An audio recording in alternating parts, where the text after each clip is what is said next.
ये भरो। कैपेसिटर में ये अगर मेटल चार्ज है, ठीक है, इसको हमने चार्ज दिया तो चार्ज एक्सेप्ट करेगा, ठीक है।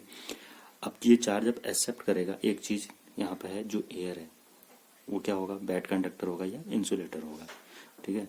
बैड कंडक्टर मीन्स वो अलाउ नहीं करेगा इलेक्ट्रिसिटी को फ्लो करने के लिए। जब हम इसको चार्ज देंगे, प्रोटॉन हमने दिया, पॉजिटिव चार्ज दिया, तो यहाँ पे भी पॉजिटिव चार्ज है, तो ये चार्ज, ये जब चार्ज अंदर आएगा तो इन चार्जेस को क्या करेगा, रिपल करेगा। रिपल जब करेगा तो ये इसकी सरफेस पर आएंगे। जब इसकी सरफेस पर आएंगे तो क्या ये बाहर जा सकते हैं? नहीं जा सकते। क्यों? क्योंकि एयर ऑलरेडी बैड कंडक्टर है, इसलिए बाहर नहीं जा सकते हैं। अच्छा, एक इसी का सेकंड केस यहाँ पर हम लोग जो पढ़ रहे हैं वो लीकेज ऑफ चार्ज पढ़ रहे हैं।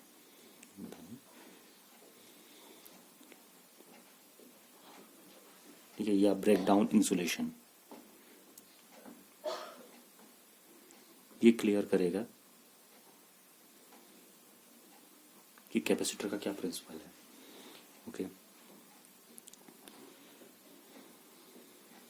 यही चार्ज प्लेट है, इसको हमने चार्ज दिया है, ठीक है। जब हम चार्ज देंगे तो क्या होगा, इसका पोटेंशियल राइज करेगा। पता ही है आप लोग को क्या कहते हैं कि पोटेंशियल क्या होगा, राइज करेगा।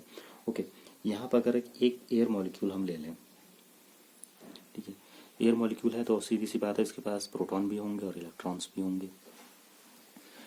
अब होगा क्या कि जब हम इसको चार्ज दे रहे होंगे, ठीक है, अब ये क्योंकि प्रोटॉन है, प्लस चार्ज है, और ये क्या है, नेगेटिव चार्ज है, ये इसको अट्रैक्ट तो करेगा, ये प्रोटॉन इस इलेक्ट्रॉन को अट्रैक्ट तो करेगा, लेकिन होगा क्या कि इसका अपना खुद का जो फोर्स होगा, अट्रैक्शन फोर्स, वो इतना ज़्यादा होगा कि इसको अट्रैक्ट नहीं कर पाएगा।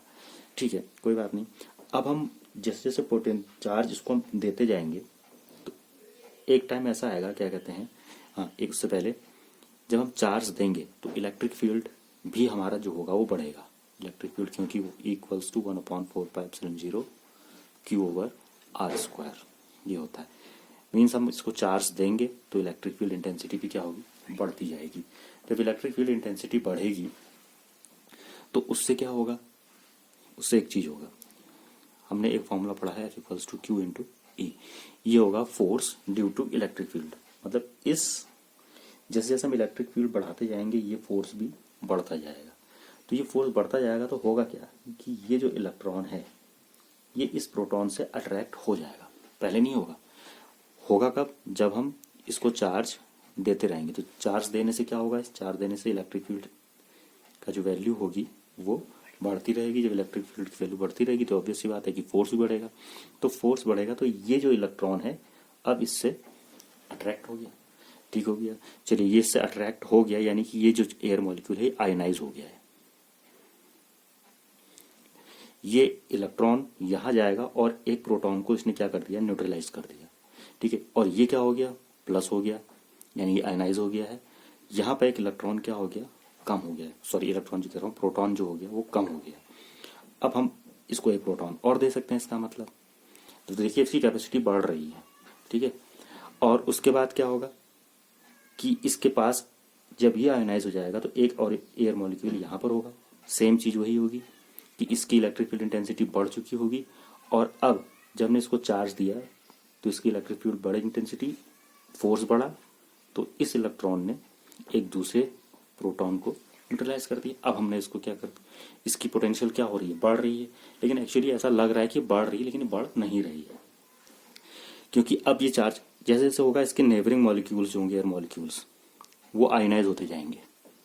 ठीक हो गया, जब इसके इस तरफ के नेबरिंग मॉलिक्यूल्स आयनाइज हो जाएंगे तो इसका जस्ट जो बगल वाला है, इसके नेबर में है जो, अब उसकी बारी आएगी।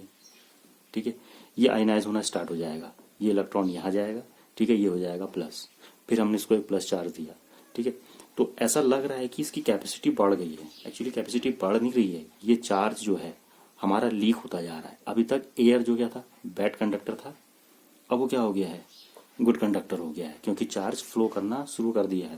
ये पॉजिटिव चार्ज होता जा रहा है, तो एयर मॉलिक्यूल पॉजिटिव होता जा रहा है, यानी कि चार्ज फ्लो कर रहा है। ठीक है, इसी को बोलते हैं लीकेज ऑफ चार्ज। इसको ऐसा समझते हैं कि अगर ये एक कंटेनर है, इसमें वाटर भरा हुआ है, ठीक है, 10 लीटर का वाटर है, अगर अगर हम इसमें 1 लीटर का वाटर बिल्कुल फिल है ऊपर तक, अगर हम 1 लीटर का वाटर इसमें और डालें तो होगा क्या, स्प्लिट करके नीचे आ जाएगा। ठीक है, 1 लीटर का वाटर नीचे हो जाएगा, स्प्लिट करके नीचे आ जाएगा, यानी कि चार्ज जो वाटर है वो लीक हो गया है। तो बिल्कुल वही चीज़ यहाँ पे भी हो रही है। यहाँ पे जो हमारा चार्ज है हम इसको दे तो रहे हैं, लेकिन वो चार्ज एक्सेप्ट नहीं कर रहा है। ये कंडक्टर चार्ज क्या हो रहा है, लीक हो रहा है। तो इसी को बोलते हैं break down voltage, break down insulation. जो हमारा इंसुलेशन है वो अब ब्रेक हो चुका है। ठीक है, वो कब होगा, जब इलेक्ट्रिक फील्ड की वैल्यू बढ़ती जाएगी बढ़ती जाएगी बढ़ती जाएगी। एक वैल्यू ऐसी आएगी जहाँ पे जो इंसुलेशन है, जो भी मैटर है हमारा, हमने यहाँ पे एयर कंसिडर किया है, वो क्या हो जाएगा, ब्रेक हो जाएगा उसका इंसुलेशन। तो जो एयर का इंसुलेशन होता है, break down insulation, electric field जो होती है उसकी, वो लगभग 3 × 10⁶ वोल्ट पर मीटर के आसपास होती है। ठीक है, यानी कि हमें इतनी इलेक्ट्रिक फील्ड इंटेंसिटी बढ़ानी पड़ेगी ब्रेक डाउन करने के लिए, तब ये चार्ज क्या होगा, लीक करता जाएगा। फॉर इंस्टेंस सपोज कीजिए कि अब यहाँ पर एयर की जगह कोई दूसरा इंसुलेटर जो बैड कंडक्टर है, ठीक है, उसको हमने यहाँ रखा, मतलब इसके सराउंडिंग में रख दिया, कुल मिलाकर के इस कंडक्टर के सराउंडिंग में रख दिया। तो उससे क्या होगा कि अब यहाँ पे जो एयर थी वो इस वोल्टेज पे आयोनाइज हो जा रही थी। कोई जरूरी नहीं है कि ये जो इंसुलेटर है, इसी इंसुलेटर को हम लोग बोलते हैं डाइलेक्ट्रिक। ये जो इंसुलेटर है, ठीक है, जरूरी नहीं है कि 3 × 10⁶ पर ही आयोनाइज होना स्टार्ट हो इसका मॉलिक्यूल। ठीक है, फॉर इंस्टेंस सपोज कर लेते हैं कि वो 9 × 10⁶ वोल्ट पर मीटर पर आयोनाइज हो रहा है, यानी कि अपनी इलेक्ट्रिक फील्ड इंटेंसिटी कितनी बढ़ानी पड़ेगी, इतनी बढ़ानी पड़ेगी। यानी कि हम इसको और चार्ज अब दे सकते हैं। ठीक है, क्योंकि अभी तक तो 3 × 10⁶ में लीक हो रहा था। जब इसने ये डाइलेक्ट्रिक, हमने यहाँ पे आसपास क्या रखा, डाइलेक्ट्रिक रखा, तो इसकी इलेक्ट्रिक फील्ड इंटेंसिटी क्या हो गई, बढ़ गई। मीन्स हमने इसको और चार्ज अभी दे सकते हैं। ठीक हो गया। तो ये जो मीडियम होगा हमारा डाइलेक्ट्रिक, ठीक है, कुल मिलाकर के ये कह सकते हैं कि जो कैपेसिटर है वो डिपेंड करता है उसकी सराउंडिंग कैसी है। अगर एयर होगी, ठीक है, तो जल्दी लीक करेगा। अगर उसकी सराउंडिंग में हम कोई डाइलेक्ट्रिक या और दूसरा बैड कंडक्टर डाल देते हैं, ठीक है, तो उसका जो मॉलिक्यूल होगा वो देर में आयोनाइज होगा, यानी कि हम उसको और ज़्यादा चार्ज दे सकते हैं। तो इस तरीके से ये डिपेंड करेगा हमारा जो कैपेसिटर है, ठीक है, किस पे डिपेंड करेगा, उसकी सराउंडिंग पे डिपेंड करेगा। साथ ही साथ हमने दूसरी चीज़ ये देखी इसमें कि चार्ज लीक होना स्टार्ट कब होता है। ठीक है, तो this is called limit of charge. मतलब हम किसी भी मेटल को, ठीक है, एक infinite number of infinite charge नहीं दे सकते हैं। ये पॉसिबल ही नहीं है कि हम किसी भी कंडक्टर को इनफाइनाइट चार्ज दें, क्योंकि एक टाइम ऐसा आएगा जब चार्ज क्या होना स्टार्ट हो जाएगा, लीक करना स्टार्ट हो जाएगा। ठीक है, तो ये था कॉन्सेप्ट किसका, कि लीकिंग ऑफ चार्ज। तो इसके लिए दूसरा कॉन्सेप्ट आया, उसके बाद वो हम आगे पढ़ेंगे कि वो कौन सा कॉन्सेप्ट है और कैसे कैलकुलेट करेंगे। हाँ, यहाँ पे एक चीज़ और जो कॉमन सी पूछते हैं वो ये कि हमने सराउंडिंग की बात की।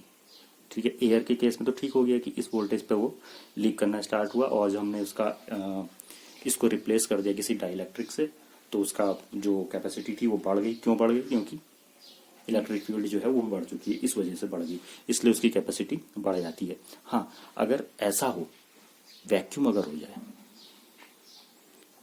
अगर इस प्लेट के आसपास वैक्यूम हो जाए, तो उस केस में क्या होगा। अब क्योंकि यहाँ पे कुछ है ही नहीं आयोनाइज करने के लिए, ठीक है, यानी कि हम इसको क्या कर सकते हैं, जितना चाहे उतना चार्ज दे सकते हैं, जितना चाहे उतना चार्ज दे सकते हैं। ठीक है, लेकिन ऐसा पॉसिबल नहीं है, प्रैक्टिकली इम्पॉसिबल। आप अगर स्पेस पे भी जाओगे, वहाँ कुछ ना कुछ ऐसा एटमॉस्फेयर होगा, बहुत स्मॉल स्पेस में भी ऐसा एटमॉस्फेयर होगा जो उसको अलाउ नहीं कर सकता है। ठीक है, तो इस तरीके से ये कॉन्सेप्ट कैपेसिटर का लीकिंग ऑफ चार्ज जो इम्पोर्टेंट था। ठीक है, तो इसके बाद जो कॉन्सेप्ट आया वो पैरेलल प्लेट कैपेसिटर का आएगा, वो नेक्स्ट वीडियो में।